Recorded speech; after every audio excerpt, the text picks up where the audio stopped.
The morning sun cast long shadows across the polished floors of Kensington Palace as Catherine, Princess of Wales, sat in her private study reviewing the day's schedule. Her fingers traced the edge of a delicate porcelain teacup, steam rising gently from the Earl Grey within. The peaceful moment was interrupted by the soft knock of her private secretary. "Your Royal Highness, the Queen Consort has requested a private audience this afternoon," Maria announced, her voice carrying a note of formality that suggested this wasn't a casual social call. Catherine looked up from her papers, a slight furrow forming between her brows. Camilla rarely requested formal meetings, preferring instead the casual conversations that happen naturally during family gatherings. Something about this felt different, more serious. "Did she mention what this concerns?" Catherine asked, setting down her teacup with careful precision. "No, ma'am. Only that it was a matter of some importance regarding upcoming royal engagements." Catherine nodded slowly. The royal calendar had been particularly demanding lately, with several high-profile events requiring careful coordination between the working members of the family. Perhaps Camilla needed to discuss scheduling conflicts or protocol adjustments. Meanwhile, in another wing of the palace, Prince William was deep in conversation with his private secretary about the upcoming state visit from the President of France. The logistics were complex, involving multiple security briefings, ceremonial protocols, and diplomatic considerations. His phone buzzed with a text message from Catherine, informing him of Camilla's requested meeting. William paused in his discussion, something stirring uneasily in his stomach. His stepmother had been increasingly assertive about royal protocols lately, particularly when it came to matters involving the crown jewels and ceremonial regalia. There had been subtle tensions brewing beneath the surface of family interactions, tensions that William had hoped would resolve themselves naturally over time. The afternoon arrived with an unseasonable chill, clouds gathering over London as Catherine made her way to Clarence House for the meeting. The familiar surroundings of Camilla's official residence felt somehow different today, charged with an undercurrent of formality that made Catherine's shoulders tense slightly as she was escorted to the Queen Consort's private sitting room. Camilla rose gracefully as Catherine entered, her smile warm but, her eyes carrying a businesslike glint that Catherine had learned to recognize over the years.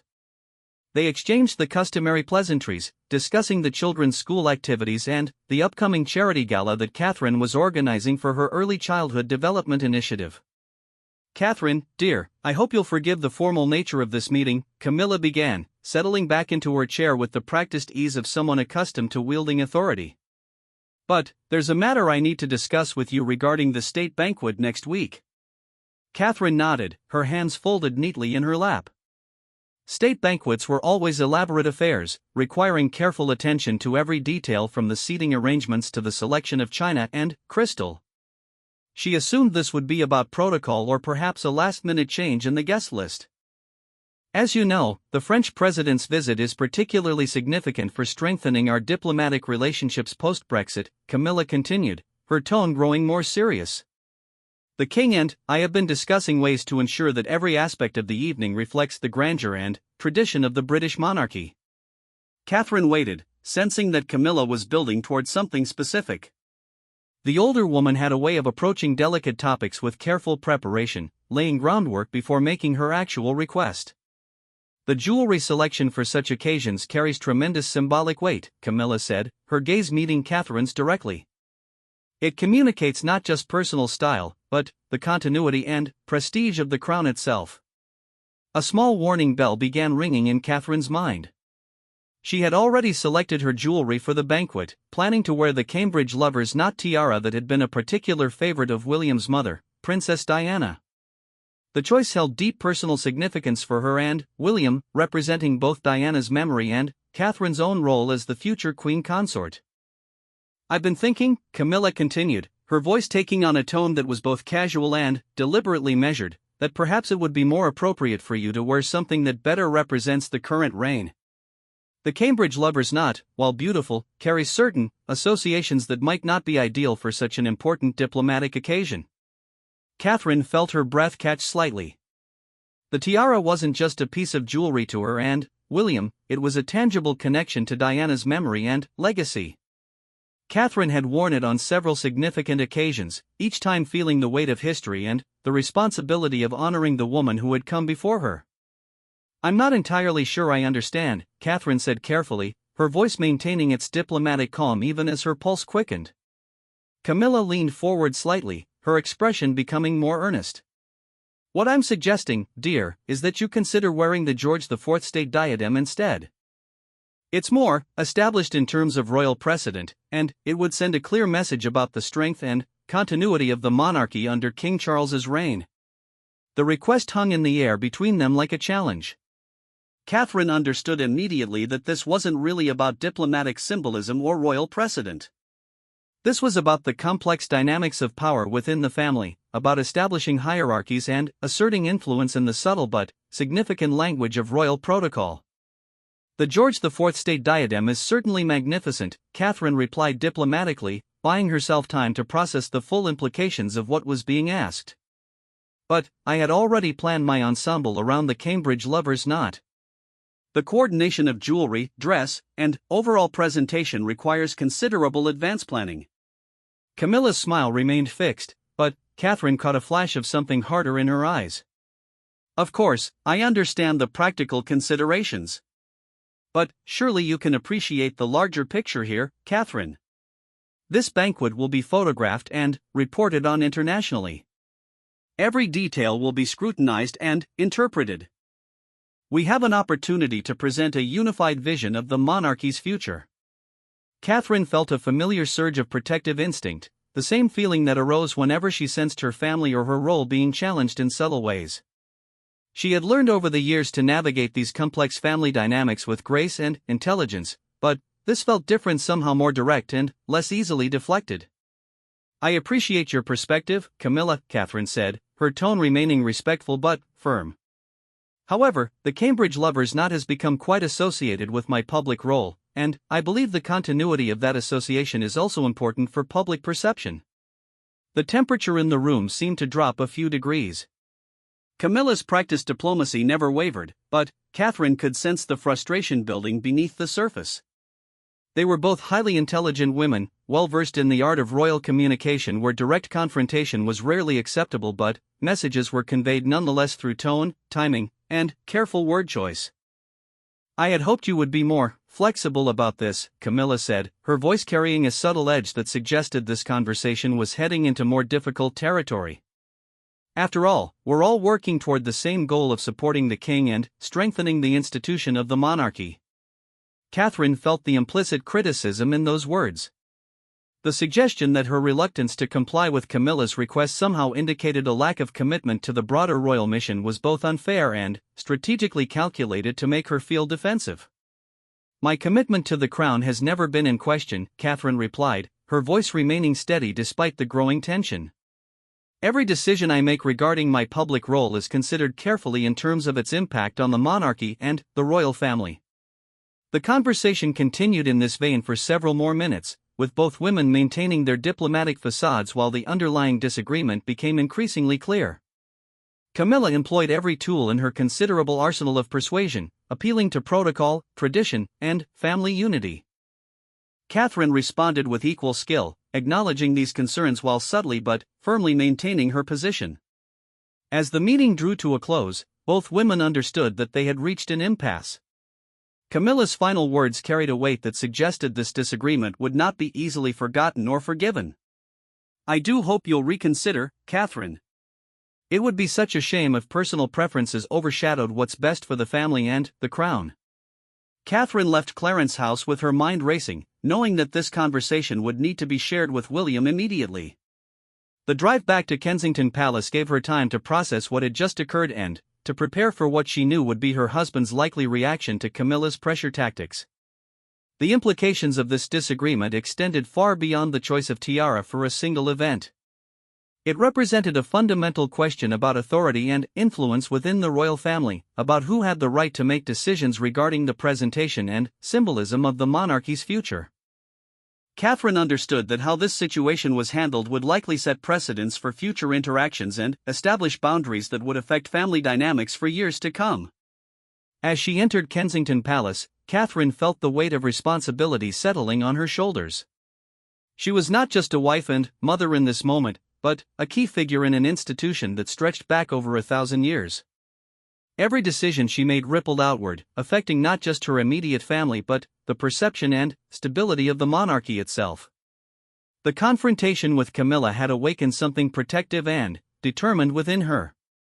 Catherine had always been willing to compromise and find common ground, but there were some things that went too deep to be negotiated away.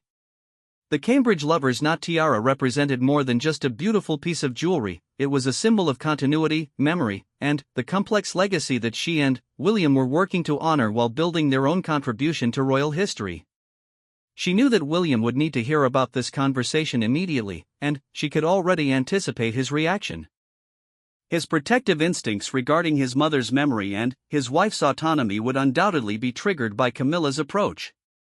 The evening ahead promised to be filled with difficult conversations and strategic planning as they decided how to respond to what was essentially a challenge to their independence within the family structure. The stakes were higher than they might appear on the surface. This wasn't just about one tiara or one event, but about the fundamental question of how the monarchy would evolve and who would have influence over that evolution. Catherine understood that she was at the center of a power dynamic that would shape the royal family's future, and she was determined to handle it with the wisdom and strength that her position demanded. William was reviewing security protocols in his study when Catherine returned from Clarence's house, her footsteps echoing softly in the marble hallway. He looked up as she entered, immediately noticing the tension in her shoulders and the careful way she closed the door behind her. After nearly 15 years together, he could read her moods with the accuracy of a weatherman predicting storms. "How did it go with Camilla?" he asked, setting aside his papers and giving her his full attention. The formal way Catherine had mentioned the meeting in her earlier text had already put him on alert. Catherine moved to the window overlooking their private garden, where their children's toys were scattered across the lawn from their morning play session. The sight of those familiar objects helped ground her as she prepared to relay the afternoon's events. "She wants me to change my tiara for the state banquet," Catherine said simply, knowing that William would understand immediately why this was problematic. William's expression shifted, his jaw tightening almost imperceptibly. "The Cambridge lover's knot?" She suggested that George IV state diadem would be more appropriate. "More in keeping with the current reign," she said. The silence that followed was charged with unspoken understanding. William rose from his chair, running a hand through his hair in the gesture Catherine recognized as a sign of mounting frustration. The Cambridge lover's knot tiara wasn't just a piece of royal regalia to them, it was one of the few tangible connections Catherine had to his mother's memory and legacy. "What exactly did she say?" William asked, his voice carefully controlled but with an undercurrent that suggested a storm brewing beneath the surface. Catherine recounted the conversation in detail, watching as William's expression grew increasingly dark. She knew he was processing not just the specific request, but the broader implications of Camilla's approach and timing. The state banquet was less than a week away, making any last-minute changes to Catherine's ensemble both logistically challenging and symbolically significant. "This isn't about the tiara," William said finally, his voice tight with barely contained anger. "This is about establishing control and testing boundaries." Catherine nodded, relieved that he understood the deeper dynamics at play. "I tried to explain that I'd already planned my entire look around the Cambridge lover's knot, but she was quite persistent. She framed it as being in the best interests of the monarchy." William's hands clenched into fists at his sides. The strategic manipulation of family loyalty and institutional duty was a tactic he'd seen employed before, and it never failed to infuriate him. His mother had faced similar pressures during her time in the royal family, subtle but persistent attempts to control her choices and limit her independence. "Did she mention my father in this conversation?" William asked, suspecting that Camilla might have invoked the king's authority to strengthen her position. "She mentioned that she and your father had discussed the importance of the jewelry selection, but she didn't explicitly say he agreed with her suggestion." William felt his anger spike higher. The possibility that his father might be involved in this pressure campaign added another layer of betrayal to the situation. After years of carefully rebuilding their relationship and working to integrate Camilla into the family dynamic, this felt like a significant step backward. "I need to speak with my father," William said, reaching for his phone before pausing. "Actually, no. I need to think about this properly first." This requires a strategic response, not an emotional reaction. Catherine moved closer to him, placing a gentle hand on his arm. She could feel the tension radiating from him and understood that his anger wasn't just about this specific incident, but about all the accumulated frustrations of navigating family politics while trying to honor his mother's memory. "William, we need to be careful how we handle this," she said softly. "Whatever we decide, it needs to be measured and thoughtful. We can't let our emotions drive our response." William looked at his wife with a mixture of love and admiration. Even in the face of what was essentially an attack on her autonomy, she was thinking strategically about the broader implications and long-term consequences. It was one of the qualities that made her such an effective member of the royal family and such a strong partner in their shared mission. "You're right, of course," he said, pulling her closer. "But, Catherine, this can't go unchallenged. If we allow this kind of manipulation now, it will only escalate. Camilla needs to understand that there are boundaries she cannot cross." They spent the next hour discussing their options, weighing the potential consequences of various responses. William wanted to confront Camilla directly, to make it clear that her behavior was unacceptable and would not be tolerated. Catherine favored a more diplomatic approach, one that addressed the immediate issue while preserving family relationships for the long term. "What if we involve your father?" Catherine suggested. "If Camilla really has his support for this, then we need to address it at that level. If she's acting independently, then he should know what she's doing in his name." William considered this carefully. His relationship with his father had improved significantly since becoming king, but it was still complicated by decades of history and the ongoing challenge of Camilla's role in the family. The idea of having to choose between supporting his wife and maintaining family harmony was exactly the kind of situation he'd hoped to avoid. "I'll speak with him tomorrow," William decided.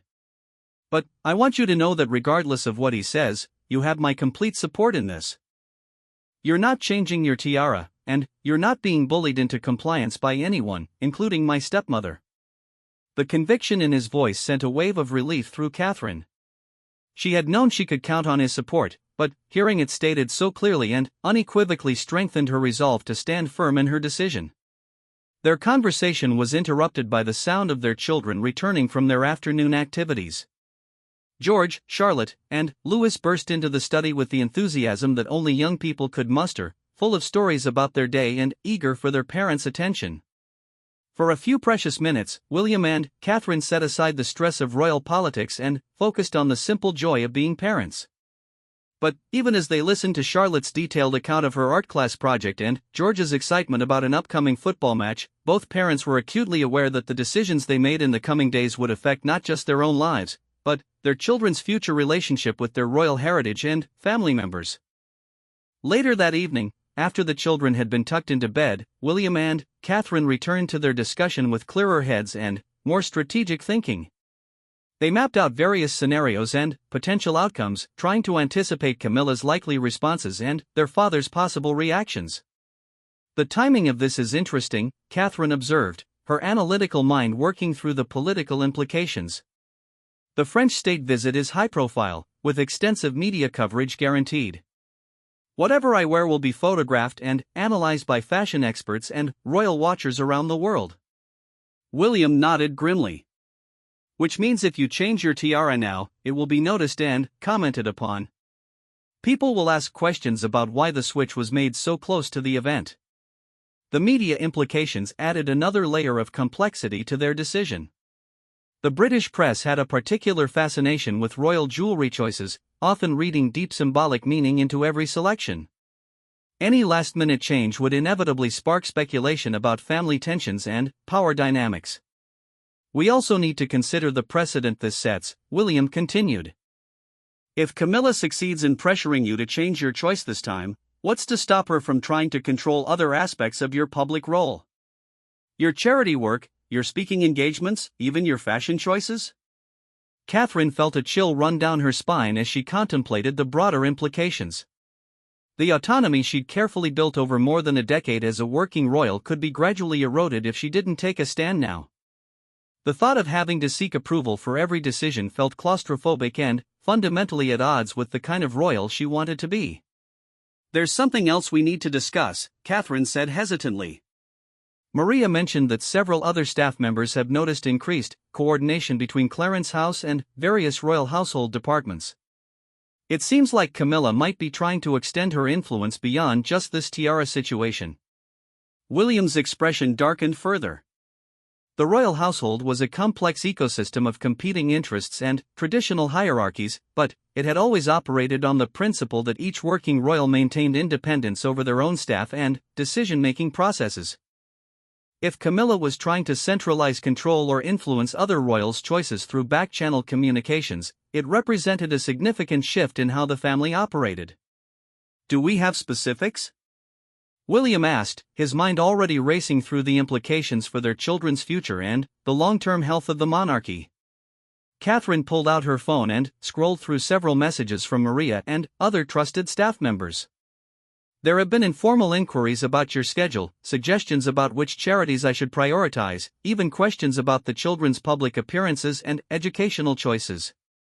The scope of Camilla's apparent interest in their family's decisions was breathtaking in its audacity. William felt his earlier anger transforming into something colder and more determined. This wasn't just about one disagreement or one tiara, it was about fundamental questions of independence and autonomy within the royal family structure. We're dealing with a systematic attempt to establish control, William said, his voice taking on the tone he used during serious official business. This requires a comprehensive response, not just addressing the immediate tiara issue. Catherine nodded, understanding that they had moved beyond a simple family disagreement into something that could affect the monarchy's future structure and operation.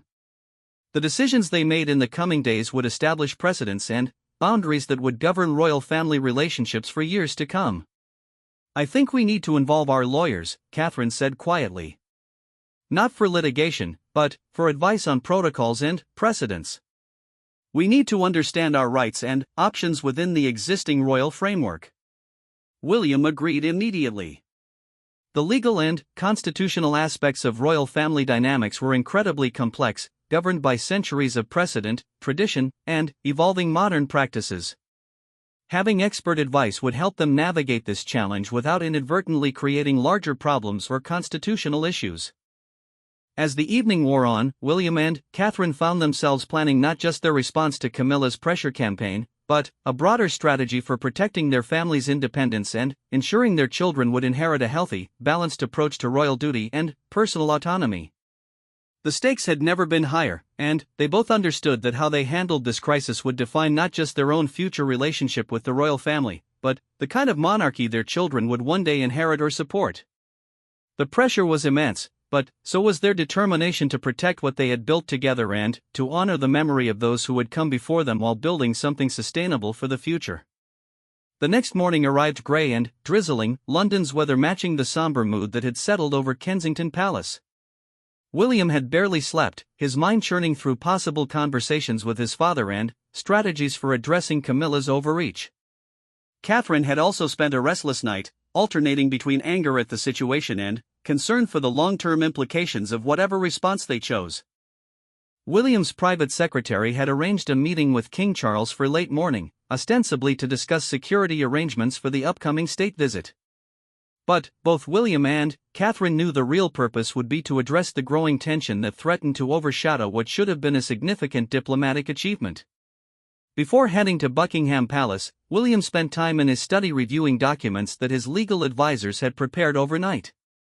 The constitutional position of working royals was complex, governed by tradition rather than written law in many cases. However, there were clear precedents establishing that senior royals maintained autonomy over their personal choices regarding ceremonial dress and jewelry, particularly when those items had personal or historical significance. Catherine, meanwhile, was meeting with her own team to discuss the practical implications of standing firm in her decision. Her senior dresser had confirmed that the Cambridge lover's knot tiara had already been cleaned, adjusted, and prepared for the state banquet. Changing to a different piece at this late stage would require significant coordination and might raise questions among the staff about the reasons for the switch. Has there been any further communication from Clarence House? Catherine asked Maria, who was reviewing the day's correspondence. Nothing direct, ma'am. However, there have been several calls to various department heads asking about protocols for state banquet jewelry selection. It seems quite pointed. Catherine felt her resolve strengthen. Camilla was clearly not prepared to let this matter drop quietly, instead choosing to escalate by involving other parts of the royal household machinery. The passive-aggressive nature of these inquiries was both transparent and infuriating. William arrived at Buckingham Palace to find his father in the blue drawing room, reviewing briefing papers for the French president's visit. King Charles looked up as his son entered, immediately sensing the tension in William's demeanor. "You seem troubled, William," the king observed, setting aside his papers. "Is there something specific about the state visit that's concerning you?" William had rehearsed this conversation multiple times in his head, but facing his father directly made the actual words more difficult. The relationship between them had taken years to rebuild after Diana's death, and William was reluctant to damage that progress. However, he couldn't allow Camilla's behavior to go unaddressed. "It's about Catherine and the state banquet," William began carefully. "Specifically, about pressure she's receiving regarding her choice of jewelry for the event." King Charles's expression shifted slightly, a barely perceptible tightening around his eyes that suggested he might already know what this conversation was about. "What sort of pressure?" William recounted Catherine's meeting with Camilla, watching his father's face carefully for any reaction. The king listened without interruption, his expression growing more serious as the full scope of the situation became clear. "Camilla mentioned that you had discussed the importance of jewelry selection for the banquet," William said, his tone carefully neutral.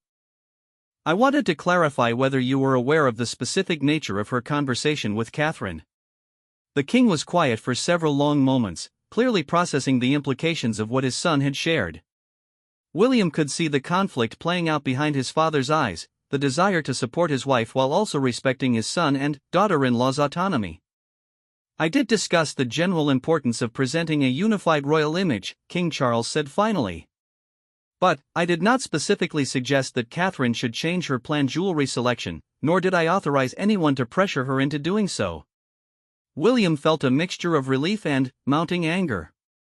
Relief that his father wasn't directly behind the pressure campaign, but anger that Camilla had essentially acted without authority while implying royal backing for her position. "Father, with respect, Camilla used your name and authority to try to force Catherine to comply with her preferences.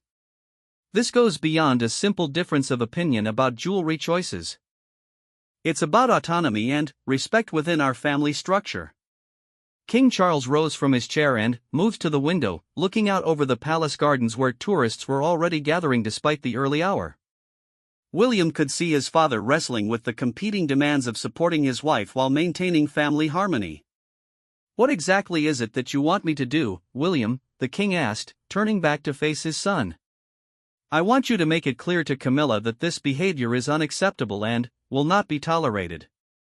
Catherine has every right to make her own choices about her appearance and ceremonial dress, particularly when it involves items with such personal and historical significance." The reference to the tiara's connection to Diana hung in the air between them. Both men understood the deeper emotional currents at play, the way this disagreement touched on unresolved family dynamics that stretched back decades. The Cambridge lover's knot tiara has become quite associated with Catherine's public role, the king acknowledged slowly. Changing it now would certainly raise questions and could create unwanted speculation about family relationships. William pressed his advantage. "More importantly, father, allowing this kind of manipulation to succeed sets a dangerous precedent. If Camilla can pressure Catherine about jewelry choices today, what's to stop her from trying to control other aspects of our work and public roles tomorrow?" The king returned to his seat, his expression grave. William could see that his father was beginning to understand the broader implications of what had occurred and the potential consequences of not addressing it firmly. "There's something else," William continued, deciding to lay all their cards on the table.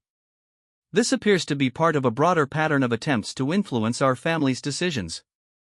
Our staff have noticed increased coordination between Clarence House and various royal household departments, with informal inquiries about our schedules, charity work, and even the children's activities." King Charles's expression darkened significantly. The idea that his wife might be conducting a systematic campaign to extend her influence over other family members' decisions was clearly troubling to him.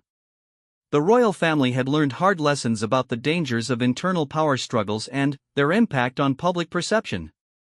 "Those are serious allegations, William," the king said slowly. "They're not allegations, father. They're facts that we've documented and verified. The question now is what we're going to do about it." The conversation continued for another 30 minutes, with both men working through the complex web of family relationships, institutional traditions, and practical considerations that shaped their options. King Charles was clearly torn between his loyalty to Camilla and his recognition that her behavior had crossed acceptable boundaries. Meanwhile, back at Kensington Palace, Catherine was dealing with her own challenges. Word of the disagreement had somehow reached certain members of the royal household staff, creating an undercurrent of tension that threatened to disrupt preparations for the state visit. Several department heads had called seeking clarification about procedures and protocols, clearly uncomfortable with the conflicting signals they were receiving. Catherine's phone rang with a call from her closest friend and confidant, Sophie, the Countess of Wessex. Sophie had navigated her own share of royal family politics over the years and had become a trusted advisor for Catherine during difficult situations. "I heard there might be some turbulence ahead of the state banquet," Sophie said diplomatically, well aware that royal phone calls were often monitored or overheard. "Is there anything you need to discuss?" Catherine was grateful for Sophie's careful phrasing and diplomatic approach. "There have been some differences of opinion about protocol matters. Nothing that can't be resolved, but it's created some unnecessary stress during an already complicated preparation period." Sophie understood immediately. "These things have a way of working themselves out, but it's important to stay true to your principles while being strategic about the bigger picture. Sometimes standing firm early prevents bigger problems later." The conversation with Sophie helped clarify Catherine's thinking about the broader implications of this confrontation. It wasn't just about one tiara or one event, but about establishing her position within the family hierarchy and protecting her ability to fulfill her royal role authentically and independently. When William returned from Buckingham Palace, he found Catherine in their private sitting room, surrounded by briefing papers for her upcoming charity engagements. She looked up as he entered, immediately reading the tension in his expression. "How did it go with your father?" she asked, setting aside her papers. William sank into the chair beside her, running a hand through his hair in frustration. "He didn't authorize Camilla's approach, but he's reluctant to directly confront her about it. He's concerned about family harmony and doesn't want to create a larger conflict." Catherine felt a familiar surge of disappointment. She had hoped that King Charles would take a stronger stance against his wife's overreach, but she wasn't entirely surprised by his reluctance to get involved directly. "So where does that leave us?" she asked. "With a choice to make," William replied grimly. "We can back down and hope this doesn't escalate further, or we can take a stand and accept whatever consequences follow." Catherine considered their options carefully. Backing down might preserve short-term peace, but it would also establish a precedent that could be exploited in future situations. Standing firm carried risks, but it might be necessary to protect their long-term autonomy and effectiveness as working royals. "What did you tell your father about our decision?" she asked. "I told him that you would be wearing the Cambridge lover's knot tiara as originally planned, and that any further attempts to pressure you or interfere with our family's decisions would not be tolerated." Catherine felt a wave of gratitude toward her husband for his unwavering support. Whatever challenges they faced in the coming days, they would face them together as a united team. How did he respond to that? William's expression was grim. "He asked me to consider the broader implications for family relationships and the monarchy's public image. He's concerned that a public disagreement could overshadow the diplomatic importance of the French visit." The weight of responsibility settled heavily on both of them. They weren't just husband and wife dealing with family drama, they were senior members of an institution that represented the British people and played a significant role in international diplomacy. Every decision they made had ripple effects that extended far beyond their personal preferences or comfort. "We need to be very careful about how we handle the next few days," Catherine said thoughtfully. "Whatever we do needs to be measured and strategic. We can't allow personal emotions to drive decisions that affect the monarchy's reputation. William nodded, appreciating once again his wife's ability to see the bigger picture even when under pressure. The state banquet is in 3 days. Between now and then, we need to prepare for whatever response Camilla might have to our decision to stand firm. They spent the rest of the afternoon developing contingency plans and strategies for various scenarios. Both understood that their marriage and partnership would be tested in the coming days, but they also knew that how they handled this challenge would define their relationship with the royal family for years to come. The day of the state banquet arrived with unusual fanfare, even by royal standards. The French president's visit had generated significant international media attention, and photographers lined the streets around Buckingham Palace hoping to capture every detail of the evening's proceedings. Inside the palace, staff moved with practiced efficiency, putting the finishing touches on arrangements that had been months in planning.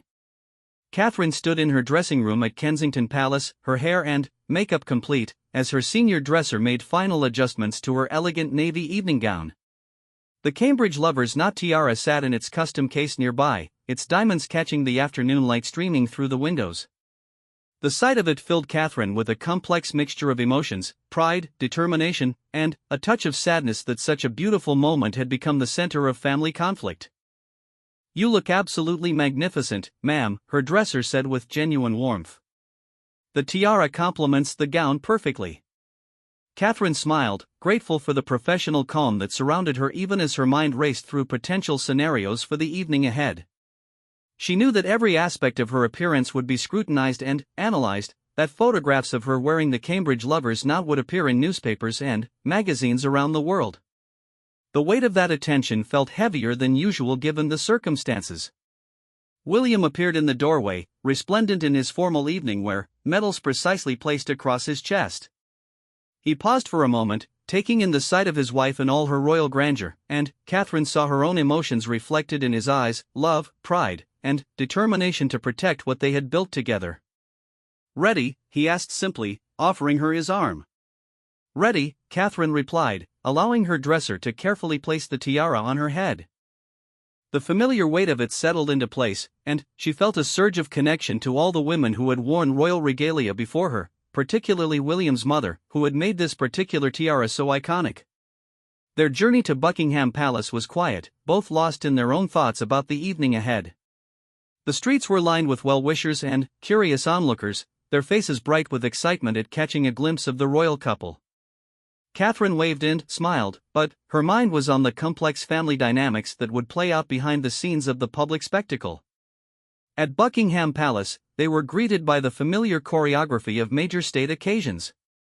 Senior household staff guided them through final briefings and protocol reminders while photographers captured every angle of their arrival.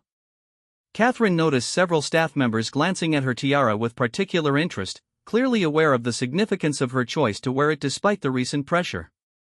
King Charles approached them in the state drawing room where the royal family was gathering before the formal reception. He looked distinguished in his evening wear, but Catherine could see the tension around his eyes that suggested the past few days had been difficult for him as well. "Catherine, you look absolutely stunning," he said warmly, though Catherine caught a meaningful glance he directed toward her tiara. "That piece has such wonderful history, and it suits you perfectly." Catherine felt a wave of relief at the king's words. While not a direct repudiation of Camilla's pressure campaign, his public approval of her choice sent a clear message to anyone who might be watching family dynamics carefully. "Thank you, Your Majesty," Catherine replied graciously. "I've always felt honored to wear pieces that connect us to the monarchy's history and traditions." The subtle emphasis on tradition was deliberate, reminding everyone present that her choice was grounded in precedent and continuity rather than stubbornness or defiance. King Charles nodded approvingly, understanding the diplomatic nature of her response.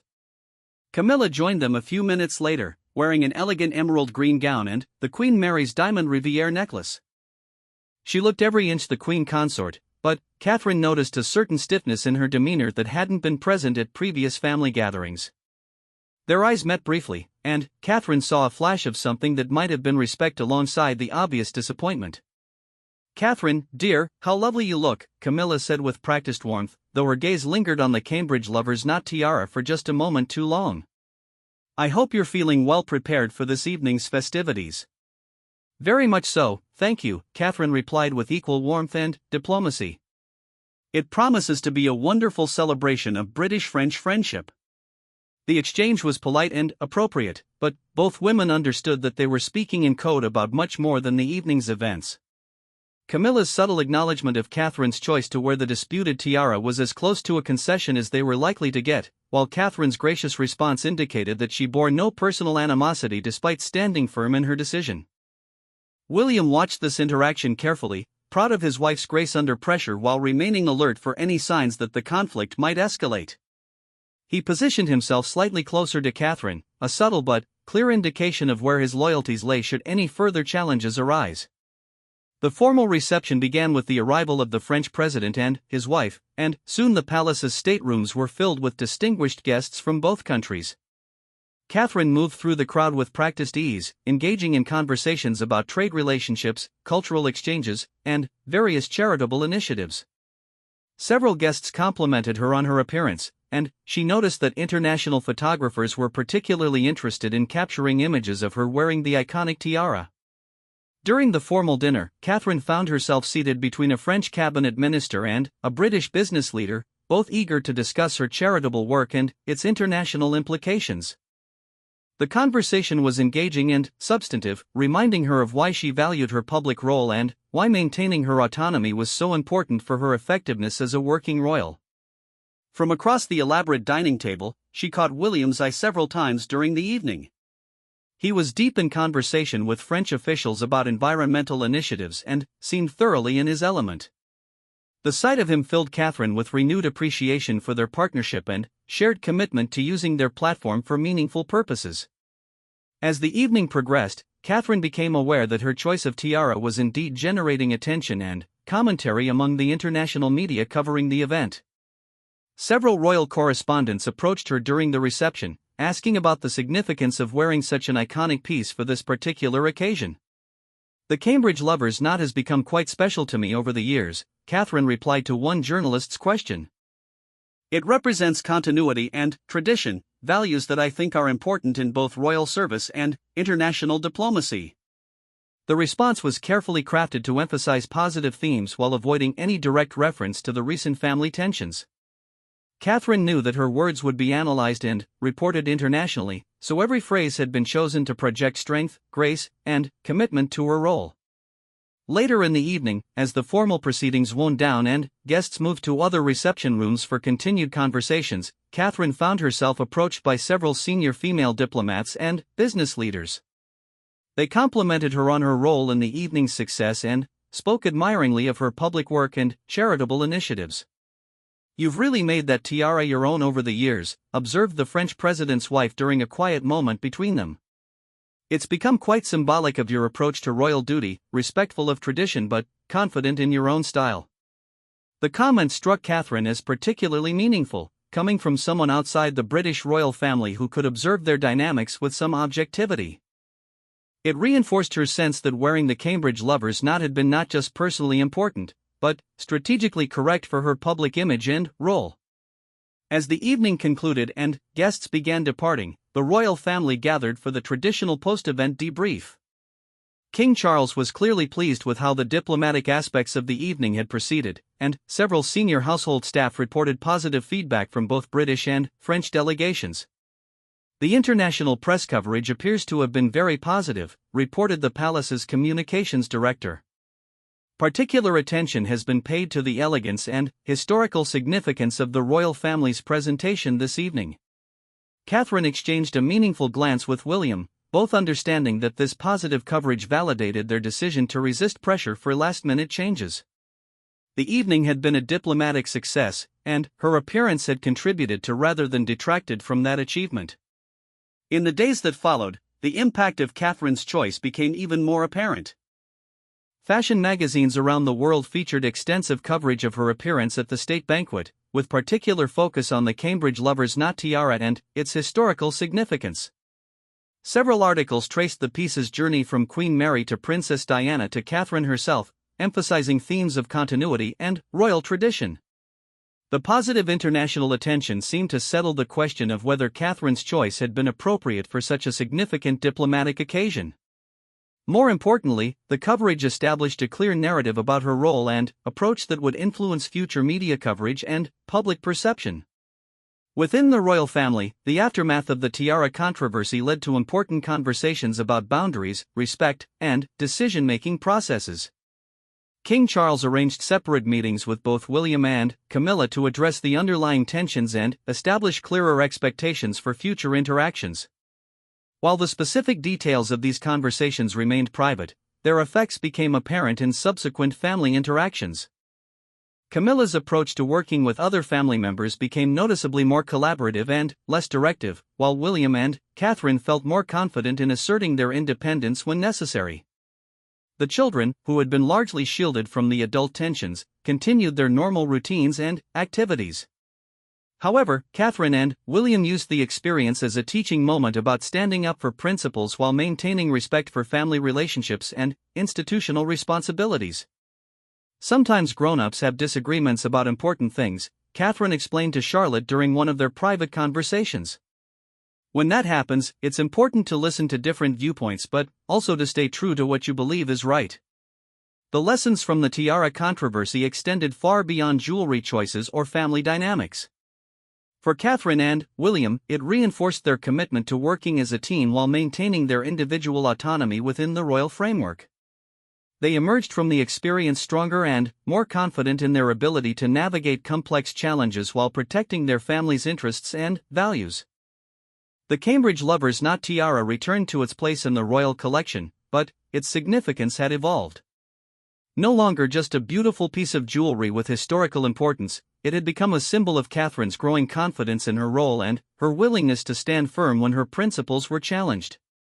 For the monarchy as an institution, the resolution of this conflict established important precedents about the balance between family harmony and individual autonomy. It demonstrated that even within the highly structured world of royal protocol, there was room for independent decision-making and personal choice, provided those decisions were made thoughtfully and with appropriate consideration for broader implications. The French state visit was ultimately remembered as a diplomatic triumph, strengthening relationships between the two countries and showcasing the best aspects of British royal tradition. But, for those who understood the behind-the-scenes dynamics, it also represented a significant moment in the evolution of the royal family's internal relationships and power structures. Catherine's grace under pressure and William's unwavering support for his wife had created a new template for how future challenges might be addressed.